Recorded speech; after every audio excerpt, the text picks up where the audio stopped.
Uma viagem ao coração de Deus, mensagem por Aidan Wilson Tozer, série Atributos de Deus. Quero pegar um texto, e embora eu espere pregar a palavra de todos os lugares, este texto meio que vai soar a nota e definir a chave para esta série que começa esta noite. Colossenses 3º capítulo, os 3 primeiros versículos. Se já ressuscitastes com Cristo, buscai as coisas que são de cima, onde Cristo está sentado à direita de Deus. Coloque sua afeição nas coisas do alto, não nas coisas da terra, porque estáis mortos e a vossa vida está escondida com Cristo em Deus. Essas 8 palavras divididas em 2 dariam um bom sermão para qualquer pessoa. Eu te dou de graça. Qualquer pessoa que queira isso pode receber isso como sermão. É a palavra do Senhor, mas acabei de salientar que a sua vida está escondida com Cristo em Deus. E depois quero limitar isto a isto, com Cristo em Deus. Vou te dizer o que quero fazer. Ninguém hesita em citar Dwight Lyman Moody, ninguém hesita em citar Andrew Murray. Qualquer pregador que possa e queira citar Spurgeon, com aceitação, qualquer um pode citar Ruben Orchard Torrey e citar o Dr. Ironside, e todo mundo diz, está tudo bem. Agora, o que quero fazer nas próximas noites é voltar em busca de ajuda a um livro escrito há 600 anos e citar algumas coisas desse livro e incorporá-las na mensagem que estou pregando sobre esta jornada ao coração de Deus, com Cristo em Deus. Isto foi escrito por uma mulher muito santa, e então, se uma mulher escreve um livro, um livrinho que você pode carregar no bolso lateral, e ele vive 600 anos, concluo que, se for útil, devo me humilhar e lê-lo. Então, quero citar o que esta senhora disse sobre a Trindade. Ela disse, de repente, a Trindade encheu meu coração de alegria e eu entendi que assim será no céu sem fim. Aqui vocês veem, meus amigos, é um degrau acima desse paraíso utilitário que a maioria das pessoas quer ir, onde terão tudo certo. 2 andares, 2 carros, fonte, piscina e ruas douradas. Ela viu que o céu seria o céu porque a Trindade encherá os nossos corações de alegria sem fim no céu, pois a Trindade é Deus e Deus é a Trindade. E a Trindade é nossa Criadora e Guardiã. E a Trindade é nosso amor eterno e alegria e bem-aventurança eternas por nosso Senhor Jesus Cristo. E onde Jesus aparece, a Santíssima Trindade é compreendida. Aqui, meus irmãos, é o que devemos colocar em nossas cabeças e corações, que Jesus Cristo é a manifestação plena e completa da Trindade. E aquele que viu o Pai, disse ele, me viu. E ele apresentou a glória do Deus triuno, tudo de Deus que existe, para que onde Jesus aparece, Deus está, e onde Jesus é glorificado, Deus está, e onde Jesus está em amor, Deus está. Nossa confirmação bíblica disso, eu não citaria ninguém a menos que houvesse escrituras que confirmassem isso. Nenhum homem viu Deus em qualquer momento. Se amamos uns aos outros, Deus habita em nós, e seu amor é aperfeiçoado em nós. Nisto sabemos que habitamos nele e ele em nós, porque ele nos deu do seu Espírito. Aí você tem o Pai e o Filho, ou o Pai e o Espírito. E vimos e testificamos que o Pai enviou o Filho para ser o Salvador do mundo. Aí você tem a Trindade. E todo aquele que confessar que Jesus é o Filho de Deus, Deus permanece nele e ele em Deus. Isso está em 1 João 4, 12 a 16. João 17, versículos 20 a 23. Não rogo somente por estes, mas também por aqueles que pela sua palavra hão de crer em mim. Você crê em Jesus Cristo através da palavra dos apóstolos? Se você fizer isso, então Jesus disse claramente aqui, estou orando por você, para que todos eles possam ser um, como tu, Pai, estás em mim e eu em ti, para que eles possam ser um em nós, eu neles e você em mim. Agora, outro homem disse, alguns de vocês ouviram minha pequena resenha de livro no rádio ontem, e aquele homem fez esta oração. Ele disse, ó Deus, que és a verdade, faze-me um contigo em amor eterno.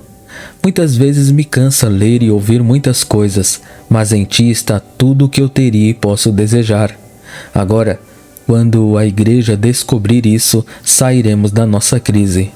Assim que a igreja descobrir que a salvação não é apenas um bote salva-vidas, que não é apenas uma apólice de seguro contra o inferno, mas que é uma porta de entrada para Deus e que Deus é tudo o que teríamos e podemos desejar?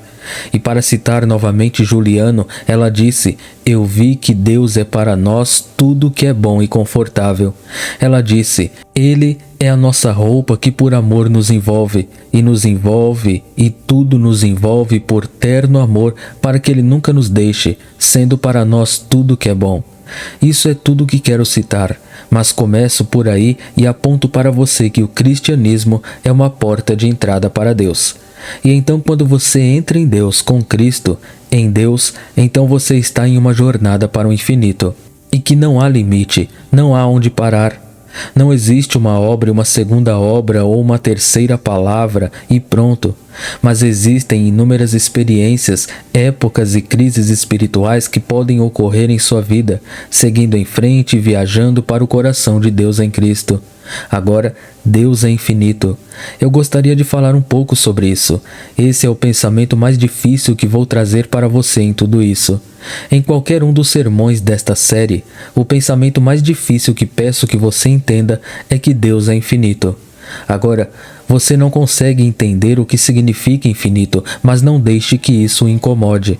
Eu não entendo isso e estou tentando pregar sobre isso. Infinito significa tanto que ninguém consegue compreendê-lo. Mas a razão, no entanto, se ajoelha e reconhece que Deus é infinito. Mas tão perto quanto podemos entender o que queremos dizer com infinito, queremos dizer que Deus não conhece limites, nem fim, que o que Deus é, Ele não tem limites. Agora temos que eliminar aqui todo o discurso descuidado, porque você sabe, você e eu falamos sobre riqueza ilimitada e não existe riqueza ilimitada. Você pode contar. Falamos sobre energia ilimitada, que não sinto que tenha no momento, mas não existe energia ilimitada. Você pode medir a energia de um homem, e falamos sobre alguém sofrendo dores infinitas. Um artista se esforça infinitamente com seu quadro, mas ele não sofre dores infinitas, ele apenas se esforça muito. Ele faz o melhor que pode, ergue as mãos e diz que ainda não está certo, mas terei que deixar para lá. Isso é o que chamamos de dores infinitas, mas isso é um mau uso da palavra infinito, e o uso indevido da palavra ilimitado, porque a palavra ilimitado e infinito, todas elas significam a mesma coisa. E eles descrevem Deus e não descrevem nada além de Deus. Eles não descrevem espaço, nem tempo, nem matéria, nem movimento, nem energia, nem criaturas, nem areias, nem estrelas. Tudo isso pode ser medido, porque você vê, a medição é uma maneira que as coisas criadas têm de se explicar por si mesmas. Peso, por exemplo, é assim que as coisas se relacionam com a inteligência pela atração gravitacional da Terra. Você sabe quanto pesa e alguns de vocês gostariam de não saber, mas é a atração gravitacional. Chamamos isso de peso, e é assim que seu corpo explica sua condição. E então temos a distância, o espaço entre os corpos celestes. Isso é distância. Então temos comprimento, a extensão de um corpo no espaço. Esse é o comprimento. E temos várias outras maneiras de medir as coisas, porque tudo é relativo, você sabe, e é apenas em parte e é limitado. Você sempre pode medir algo. Sabemos o quão grande é o Sol, sabemos o quão grande é a Lua, sabemos quanto pesa a Terra, sabemos quanto pesa o Sol, sabemos quanto pesam muitos outros corpos celestes, sabemos quanto aproximadamente existe no oceano. Sabemos o quão profundo é, podemos medi-lo porque vocês sabem, mesmo que pareça ilimitado, na verdade não é ilimitado, sempre tem um limite. Você começa em Liverpool e começa a viajar nessa direção no Queen Mary ou nos Estados Unidos, e quando sai de vista ou pousa, você diz, porque este oceano não tem limites. Isso é o máximo que o oceano vai, e então você sobe o rio e desce. Portanto, não há nada ilimitado além de Deus. Não há nada que seja infinito exceto Deus. Porque veja, Deus é autoexistente e absoluto e todo o resto é contingente e relativo. Tudo é relativo.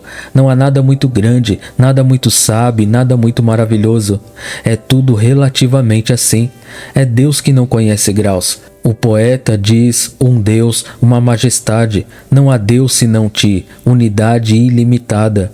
Por muito tempo me perguntei por que ele disse unidade ilimitada. Eu me perguntei por que ele disse isso, inextensível. Deus não se estende pelo espaço. Deus contém espaço. Foi C.S. Lewis quem disse: se você pudesse pensar em uma folha de papel infinitamente estendida em todas as direções e pegasse um lápis e fizesse uma linha de 1 polegada de comprimento nela, isso seria a hora. Quando você começou a empurrar o lápis, foi o começo dos tempos. E quando você tira o papel, é o fim dos tempos. E ao redor dele, infinitamente estendido em todas as direções, está Deus. Essa é uma boa ilustração. Agora, se houvesse um ponto onde Deus parasse, então Deus não seria perfeito. Veja, por exemplo, se Deus soubesse quase tudo, mas não exatamente tudo, então Deus não seria perfeito em conhecimento. Não é verdade? Seu entendimento não seria infinito, como diz o Salmo 147. Se Deus sabia quase tudo, tomemos tudo que pode ser conhecido, passado, presente e futuro, espiritual, psíquico e físico em todos os lugares do universo, e digamos que Deus sabe tudo sobre isso, exceto 1%. Ele sabe 99% de tudo que pode ser conhecido. Bem, eu ficaria com vergonha de ir para o céu e olhar para o rosto de um Deus que não sabia tudo. Ele tem que saber tudo, ou não posso adorá-lo, porque não posso adorar isso, o que não é perfeito. E então Deus tem que saber tudo o que existe, caso contrário não posso adorá-lo. Se Deus tivesse todo o poder que existe, exceto um pouquinho, e alguém tivesse um pouquinho de poder acumulado que Deus não poderia ter, então não poderíamos adorar a Deus. Não poderíamos dizer que este Deus é um poder infinito, porque ele não seria de poder infinito. Ele simplesmente estaria perto disso. Mas, ficando um pouco aquém disso, ele não seria exatamente Deus. Ele teria falta de infinito, e embora ele fosse mais poderoso do que qualquer outro ser, e talvez ainda mais poderoso do que todos os seres do universo agrupados, ele ainda teria um defeito e, portanto, não poderia ser Deus. Pois o nosso Deus é perfeito, e perfeito em conhecimento e perfeito em poder. E se Deus tivesse bondade, mas houvesse um ponto em Deus que não fosse bom, então ele não seria nosso Deus e Pai. Se Deus tivesse amor, mas não tivesse todo o amor, apenas 99,9% do amor, ou uma porcentagem de amor ainda maior do que essa, Deus ainda não seria Deus. Deus, para ser Deus, deve ser infinito em tudo que ele é. Ele não deve ter limites, nenhum ponto de parada, nenhum ponto além do qual você não possa ir. Mas quando você pensa em Deus ou qualquer coisa sobre Deus, você tem que pensar infinitamente sobre Deus. Mas, irmão, é uma cura muito boa para esse pequeno Deus barato que temos por aqui agora no fundamentalismo moderno. Esse pequeno Deus barato, com quem você pode conviver com o homem lá de cima e o sujeito que o ajuda a ganhar jogos de beisebol e tudo mais, esse Deus, meu irmão, ele não é o Deus de Abraão, Isaque e Jacó. Ele não é o Deus que estabeleceu os limites, que fez o céu e a terra. Ele é algum outro Deus. Você sabe, podemos criar deuses da mesma forma que os pagãos. Nós, americanos educados, imaginamos que é preciso um pagão para fazer um deus. Você sabe, você pode fazer um deus de prata, ouro, madeira ou pedra, ou você pode fazer isso com a sua própria imaginação. E o Deus que é adorado em muitos lugares é simplesmente um Deus da imaginação. Ele não é o verdadeiro Deus. Ele não é o Deus infinito, perfeito, onisciente, onipotente, todo amoroso, infinitamente ilimitado e perfeito.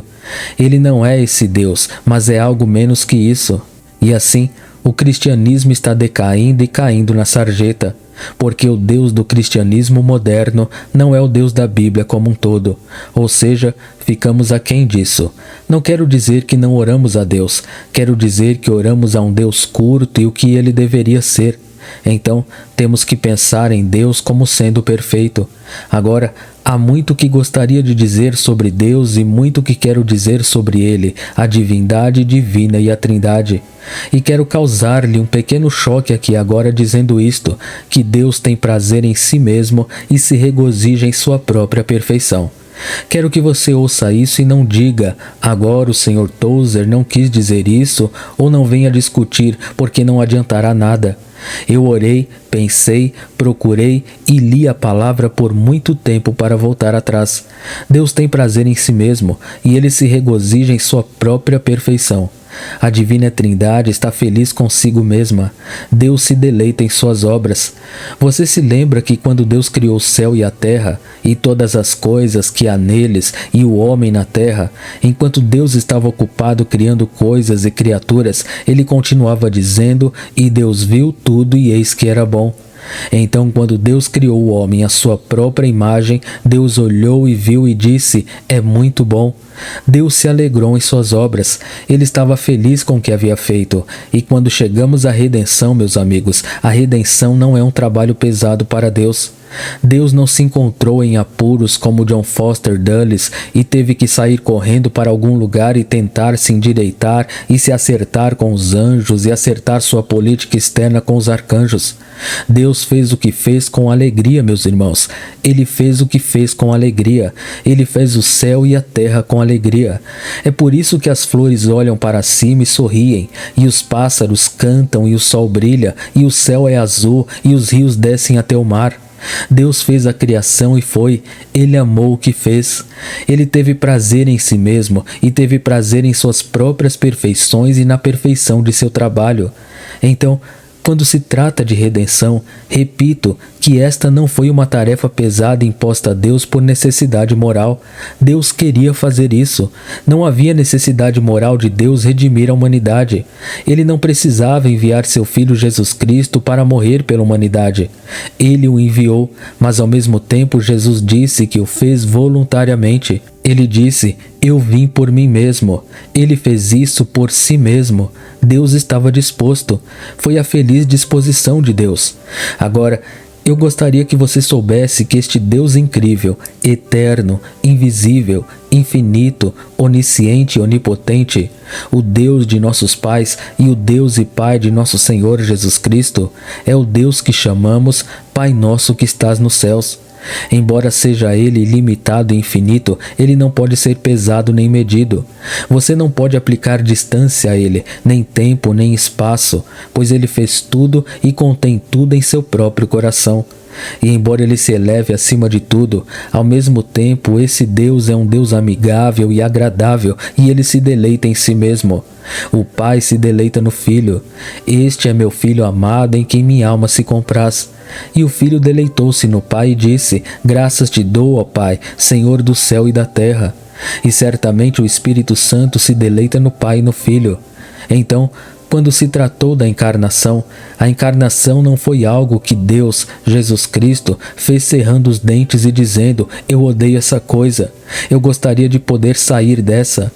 A segunda pessoa da Trindade, o Filho eterno, o Verbo eterno, se fez carne com alegria. E assim, quando os anjos cantaram sobre a encarnação, eles cantaram alegremente sobre ela, e então a salvação. Observe que no capítulo 15 de Lucas, quando Jesus Cristo salva um homem, ele o carrega nos ombros, e qual é a palavra aí? O Verbo.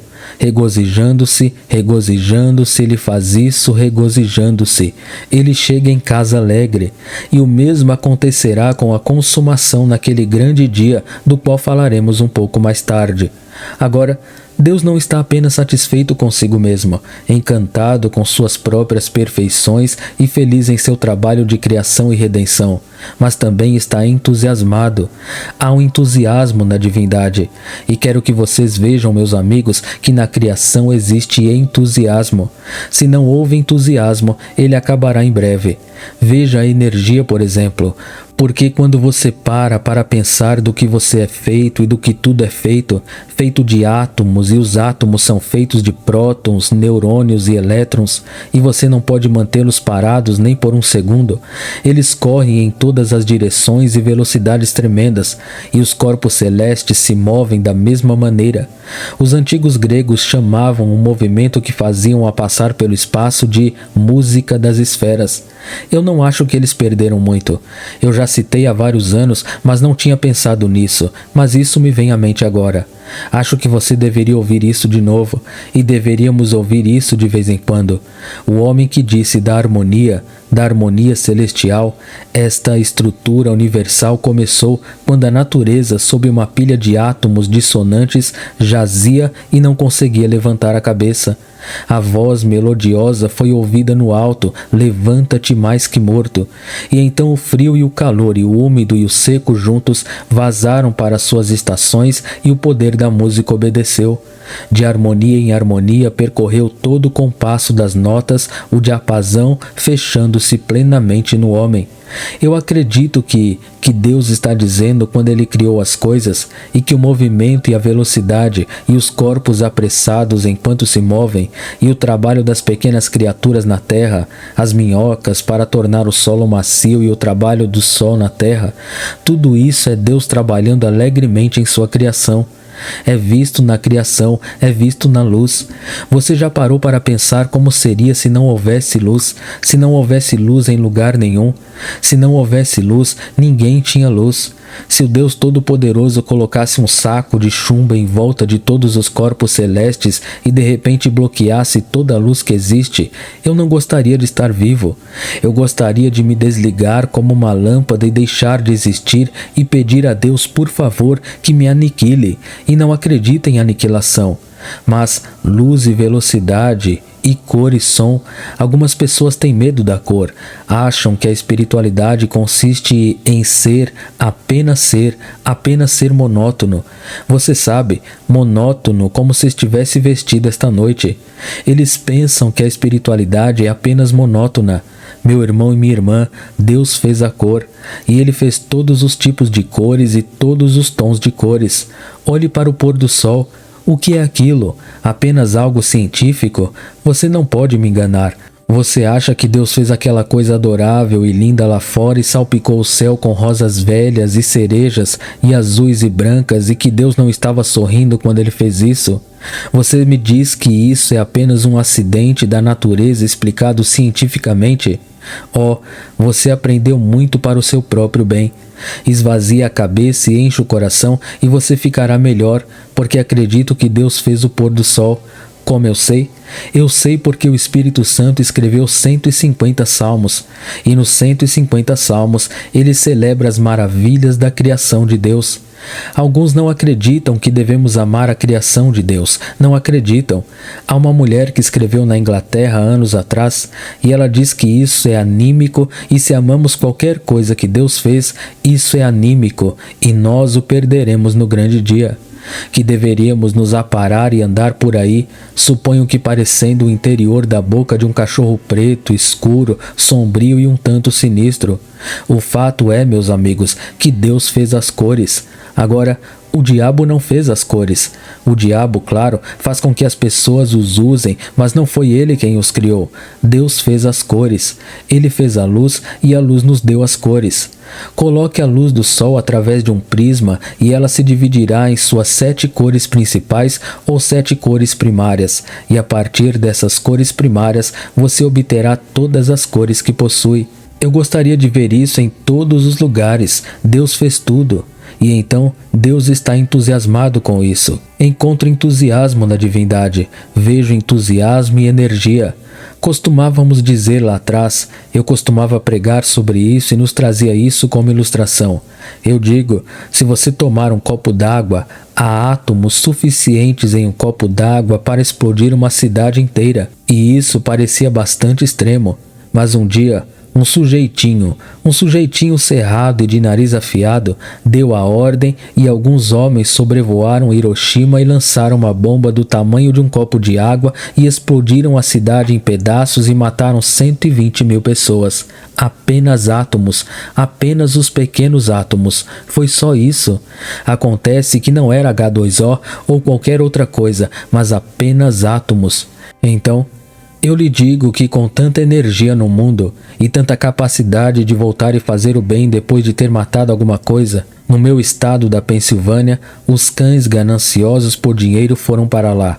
Eles compraram os direitos sobre o carvão e certas partes do estado. Lindas colinas que cresci vendo e amando. Lindas colinas ensolaradas, às vezes de um azul enevoado ao pôr do sol. E eu os via lá e quando menino os amava. E os riachos, como os chamamos, que corriam abaixo, os pequenos riachos e corriam para os rios e desciam para o mar. Foi tudo muito bonito para mim, que voltei para minha antiga casa aqui há alguns anos e descobri que aqueles sujeitos famintos por dinheiro tinham vendido os direitos do carvão. E você sabe o que eles fizeram? Eles não cavaram um buraco e voltaram atrás do carvão. Eles pegaram escavadeiras e arrancaram a parte superior da terra, árvores, grama, tudo para descer até o carvão e retirar o carvão. E o resultado foi que milhares e milhares de acres, colinas inteiras que costumavam subir com seu verde para encontrar o azul do céu, ficaram cortadas como uma vasta sepultura que não havia sido preenchida. E o estado da Pensilvânia disse que você tem que preencher tudo incluído ou multaremos você em $300. E eles se entreolharam e sorriram e disseram que nos custaria vários milhares para preenchê-lo. Então, aqui estão seus $300 e eles deixaram como estavam. E fui embora angustiado ao ver minhas lindas colinas, agora grandes e feias caixas de areia, e voltei em alguns anos. Você sabe o que a natureza fez? Querida e alegre mãe natureza, ocupada, entusiasmada e divertida, você sabe o que ela fez? Não sei onde ela conseguiu a semente e não sei onde ela conseguiu alguma coisa, mas sei que ela começou a desenhar um véu verde sobre aquele corte feio. E agora, se você voltar neste verão, acho que a esta altura, ou certamente no próximo verão, ele terá se curado. Deus Todo-Poderoso colocou na natureza a habilidade, quando o homem mau, amando o dinheiro, pegaria tratores e pás a vapor e abriria grandes buracos feios na adorável criação de Deus. Deus deu à mãe natureza a habilidade de voltar atrás e em poucos anos puxar uma cortina de verde sobre ele e recomece as árvores e agora você pode ver a natureza.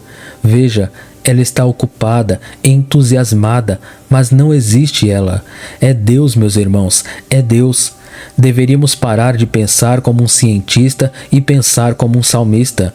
Nós nos acertaremos com Deus quando pensarmos como um salmista e um apóstolo e pararmos de pensar como um técnico ou mecânico. Esse é o nosso problema, pensamos como mecânicos. Dizemos que a natureza fez isso. E é claro que usei a expressão, mas estou explicando por natureza, quero dizer Deus entusiasmado com sua obra. Então, existe Deus trabalhando com cores e sons e corpos no espaço viajando por aí. O homem pode fazê-los viajar a 40.000 km/h, mas eles são pobres, pequenos e rastejantes carros de boi comparados com a velocidade que Deus obtém deles. Alguns desses corpos celestes, a maneira como eles vão, e porque Deus disse para ir lá e dizer agora vá rápido. Não sei, apenas Deus ficou feliz em sua criação. Isso é tudo. Ele olhou e eis que estava muito bom. Este Deus infinito estava se divertindo, se alegrando. Alguém está se alegrando no céu e na terra e no mar. Alguém está pintando o céu, rosa velho e cereja e azul e rosa e branco. Alguém está fazendo árvores crescerem onde apenas cortes cresciam há um ano. Alguém está fazendo com que o gelo do rio derreta e os peixes nadem e os pássaros cantem e ponham seus ovos azuis, construam um ninho e choquem seus filhotes. Alguém está comandando o universo e acredito que sei quem é. Acredito que seja o Pai Eterno, forte para salvar, cujo poder governa a onda inquieta. Eu creio que é a Trindade, que é nosso Pai que está nos céus, Jesus Cristo, seu único Filho, nosso Senhor. Deus está se alegrando em seu mundo, e assim, não pensemos mais em Deus como sendo pesado e sombrio. Repito que quando Deus fez o céu e a terra, eles cantaram juntos e todos os filhos de Deus gritaram de alegria. Não houve funeral na criação do mundo, houve um hino e todas as criações cantaram, e na encarnação eles cantaram. Eu conheço alguns desses textualistas, eles calam você na hora. Eles colocam uma mortalha pegajosa e pastosa sobre sua boca feliz e dizem: agora os anjos não cantaram paz na terra, boa vontade para os homens. De acordo com o grego, diz que eles disseram paz na terra, boa vontade para os homens.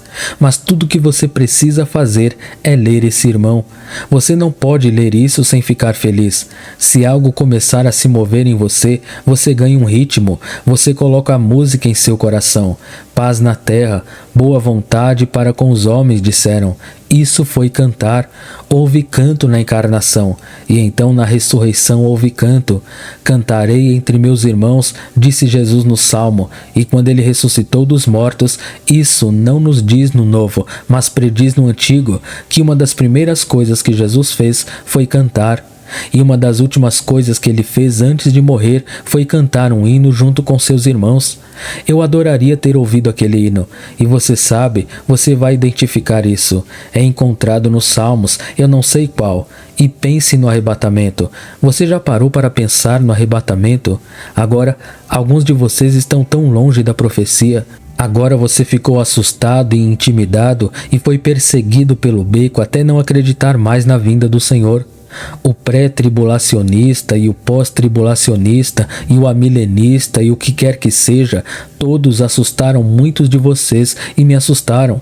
Ainda acredito que Jesus Cristo está voltando para o mundo que ele criou e pelo qual morreu. Eu ainda acredito que ele voltará e seus pés permanecerão naquele dia onde estiveram uma vez no Monte das Oliveiras. Você acredita nisso? Eu acredito que ele está voltando. Agora admito que não concordo com tudo que vejo nas notas de Scofield. Eu admito que não concordo com tudo que todo mundo coloca em um gráfico e se levanta com uma vara comprida e diz: agora isso é isso, e aquilo é aquilo, e a outra coisa é a outra coisa. Isso é ir longe demais, irmão. Não quero saber mais do que Isaías. Ficarei satisfeito se for apenas uma sombra abaixo de Isaías, não mais do que Isaías. Então não estou tentando saber mais do que Daniel, Isaías e João na ilha de Patmos. Bem, irmãos, creio que ele voltará novamente. Você sabe, todo mundo sabe como morrer, mas você já parou para pensar que estará todo confuso quando chegar ao arrebatamento? Você sabe, será algo que nunca aconteceu antes, e muitas pessoas morreram.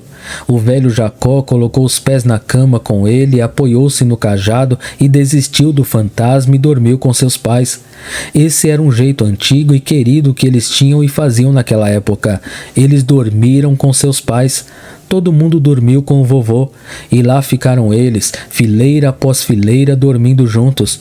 E foi assim que eles morreram. Eles sabiam como morrer. Você sabe como morrer. Você simplesmente se deita e quando chega a ponto de não poder mais viver, você morre.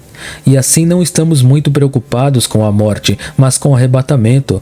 Eu lhe digo que isso é difícil. O que vai acontecer? Aqui está você dormindo, a querida senhora Ditt dormindo aqui, o irmão Wood e o irmão Moore, todos aqui, e o irmão Gatley e todos estes que conhecemos durante os anos. Eles estão dormindo por aí, e se o Senhor demorar, ora, você e eu nos juntaremos a eles. Nós iremos. Não podemos viver para sempre aqui embaixo, quero dizer, e você morrerá. Mas então, saindo daí, levantando dali, e se você está andando na rua e no Senhor, você ouve o som de uma trombeta que é mais alto que a buzina de um motor a diesel e reconhece que a madeira não tem nada de terreno. É celestial e nem é a música das esferas. É a música da voz de Jesus, o Filho de Deus. E de repente você está transformado. Você não saberá o que fazer. Você sabe, você não saberá como agir. Quando vão ser apresentados à rainha, sabem fazer uma reverência. Você sabe que eu não conseguiria, eu desmoronaria, mas eles conseguem. Eles fazem reverências e sabem como abordar reis, rainhas, presidentes e todos os outros VIPs. Mas ninguém nos disse o que fazer quando chegarmos lá. E de repente você está andando pela rua e você é outra pessoa. E você olha para si mesmo sem mais verrugas, sem mais rugas, e sente seu rosto, sem mais buracos, e sente a cabeça e o cabelo. E você é glorificado e desvia o olhar e vê o Filho de Deus e você é como ele. E você não saberá o que fazer. As pessoas que estão em seus túmulos, o que farão? Bem, Haverá canto no arrebatamento, e haverá canto na consumação. E naquele grande dia, tu és digno de tomar o livro e de abrir os seus selos, pois tu foste morto e nos redimiste. Esse é o tema da nova música. O tema da nova música não é eu sou. O tema da nova música é tu és. Você percebe a diferença? Quando você deixa o antigo hino de Wesley e Montgomery e Watts e o resto deles, era tu és, tu és, tu és, ó Deus, tu és. Então, quando você chega aos hinos modernos da era moderna, o fundamentalista moderno é eu sou, eu sou, eu sou, eu sou. Isso me deixa mal do estômago. Bem, sei que podemos testemunhar e temos o direito de fazê-lo e, ocasionalmente, um bom hino de testemunho também está bem. Mas nós exageramos, assim como fizemos quase tudo que já fizemos, nós exageramos. Então exageramos nisso, eu sou uma coisa. Meus irmãos, deixem-me dizer-lhes que a alegria do Senhor é uma canção dos resgatados que será tu és digno, ó Deus. Eles disseram para levar os livros.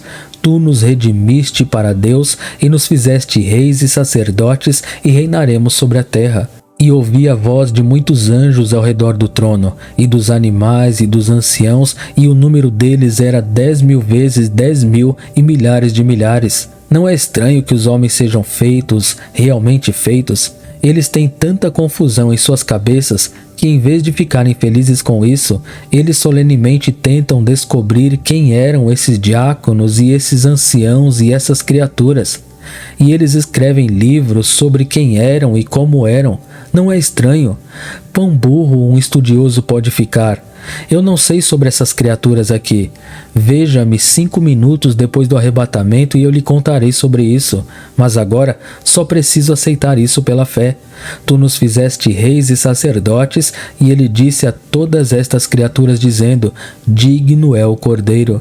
Não, olhe para mim, sou maravilhoso, estou feliz, feliz, feliz. Não, o Cordeiro é digno. Então essa é a consumação. Bem, meus irmãos, a divindade infinita nos convida a entrar em si mesmo para compartilhar todas as intimidades da Trindade, e Cristo é a entrada. Você sabia que a Lua está voltada desta forma em direção à Terra, em relação à Terra, está orientado desta forma, ela gira e a Terra gira. Mas eles giram de tal maneira que só vemos um lado da Lua, nunca vemos o outro. Eles esperam dar a volta e ver o outro lado. Não estou interessado, é o lado negro, mas vemos apenas um lado da Lua. E pensei, o Deus eterno é tão vasto, tão infinito, estende-se tão longe no infinito que não posso esperar saber tudo sobre Deus e tudo que existe sobre Deus. Mas Deus tem um lado voltado para o homem, assim como a lua tem um lado voltado para a terra e sempre mantém aquela face sorridente voltada para a terra. Então Deus tem um lado voltado para o homem e sempre mantém esse lado voltado para o homem, e esse lado é Jesus Cristo. Jesus Cristo é a face humana de Deus, o lado humano de Deus. Jesus é a maneira como Deus nos vê. Ele sempre olha para baixo e nos vê em Jesus Cristo. E então voltamos à minha citação, onde Jesus aparece, entende-se a Santíssima Trindade. Agora encerro e quero fazer algumas perguntas. Você está satisfeito com o cristianismo nominal? Se estiver, não tenho nada para você. Você está satisfeito com o cristianismo popular que se baseia na autoridade e na popularidade dos figurões? Se estiver, não tenho nada para você. Você está satisfeito com o cristianismo elementar, com os primórdios elementares das coisas? Se estiver, tudo o que tenho para você é exortá-lo sinceramente a prosseguir em direção à perfeição. Mas se você não está satisfeito com o cristianismo nominal e o cristianismo popular e com o início das coisas, e deseja conhecer a Deus, o Deus triuno por si mesmo, ore por mim e estarei pregando sobre esses assuntos. Amém.